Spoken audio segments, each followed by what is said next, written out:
rapte zikir var, bu trackte ilim var. Beslenir iman, Allah Allah. Her yer ihtilaf, şer ve istila, bence bir liman, Allah Allah. Gerçekte kitapta yazılı bu Kur'an. Dur bak burada, flow mus'ab, anlatır hak kitap, yalan ve hakikat, cabası tarikat, Allah Allah. Sana yobaz derler, böyle olmaz derler. Onlar gibi düşünmedikçe çoban derler.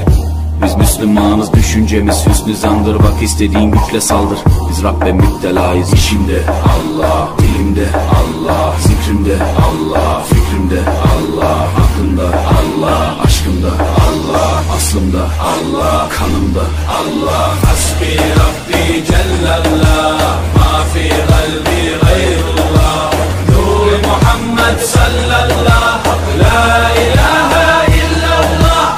Hasbi Rabbi Cellallah, ma fi kalbi gayrullah.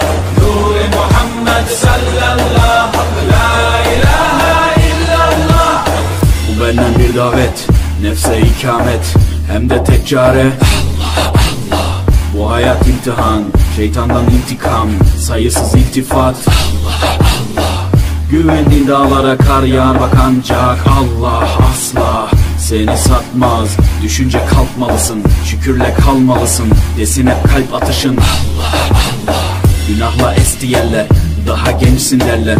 Bu hayat basamakları, çürük merdivenler. Senden bir istirham, devamlı istiğfar, gereken irtibat Allah Allah. İşimde Allah, dilimde Allah, zikrimde Allah, fikrimde Allah, aklımda Allah, aşkımda Allah, aslımda Allah, kanımda Allah. Hasbi Rabbi Cellallah, ma fi kalbi gayrullah. Nur Muhammed sallallahu